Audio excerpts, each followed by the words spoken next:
Bonjour, aujourd'hui le thème délicat de la relation que peuvent avoir des personnes très sensibles avec leur propre famille.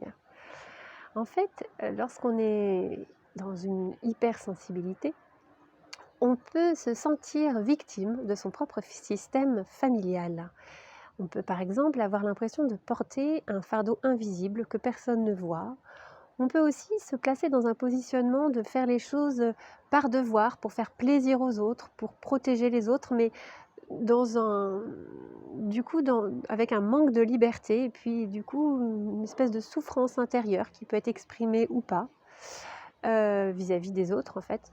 Donc du coup, quelquefois, ça peut être des personnes qui sont souvent dans la plainte. Ça peut être aussi un positionnement, faire le choix de la liberté et donc de ne surtout pas reproduire ce que l'on a vécu. Mais du coup, c'est un positionnement de vie en fait, ça. Ensuite, ça peut être carrément un positionnement de rupture, donc conflit, la fuite, partir loin, ou de l'indifférence, qui est aussi une façon de prendre du recul. Alors aujourd'hui, on parle beaucoup d'hypersensibilité. Moi, je l'aborde d'une façon toute simple. En fait, c'est pour moi une façon de se sentir en décalage par rapport au monde qui nous entoure à cause d'une sensibilité débordante.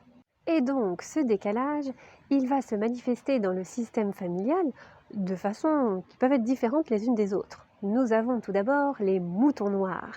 Les moutons noirs, ce sont eux qui vont être dans la rébellion, qui vont choisir le chemin de l'opposition.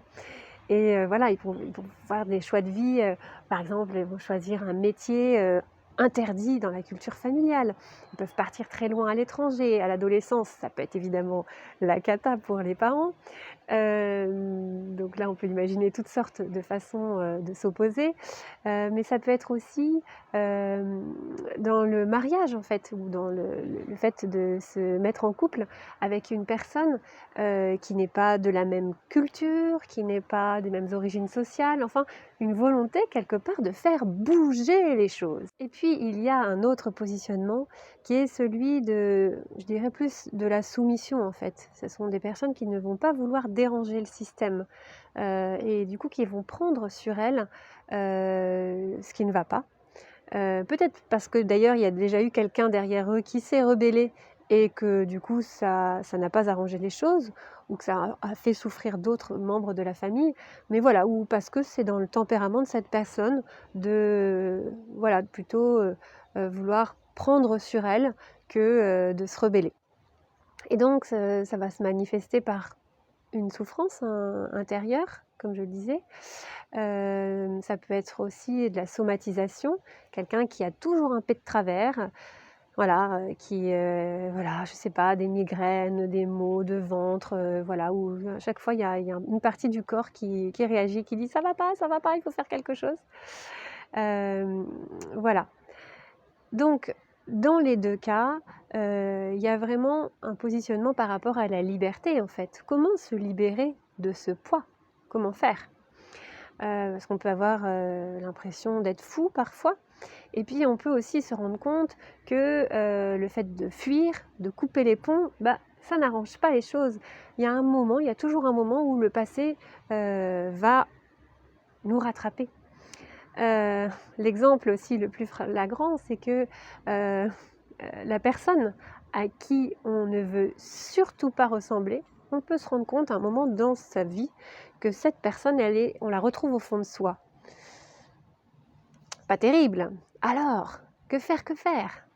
Je dirais que la solution en systémie, ce serait de rééquilibrer tout ça, de mettre de l'ordre, ne pas rejeter tout en bloc, mais faire le tri. Choisir de ne garder que les ressources positives, et il y en a toujours, et puis de mettre de côté le reste. Pour ce rééquilibrage, on a des outils en systémie. Vous connaissez le principe de l'arbre généalogique. Il s'agit donc de dessiner un arbre qui représente les liens, les repères générationnels, les liens de filiation. Mais cet arbre généalogique, il ne parle pas par exemple des enfants illégitimes. Il ne parle pas des liens affectifs, émotionnels, psychologiques, dans le vécu de la famille ou dans le vécu propre de la personne qui fait son arbre généalogique. Voilà ce qu'apporte de plus ce qu'on appelle le génogramme.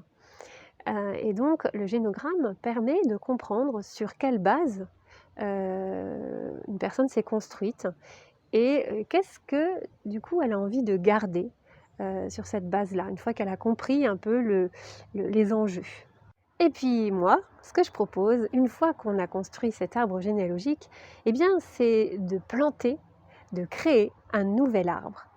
Un arbre qui serait universel, qui porte une énergie pleine de vie, pleine de créativité, et un arbre qui permet maintenant de voir où je vais avec tout ce bagage de mon passé, où est-ce que j'ai envie d'aller et comment j'ai envie de faire épanouir ce nouvel arbre. Voilà, si vous voulez en savoir plus, n'hésitez pas à me contacter et en attendant, je vous souhaite une belle journée.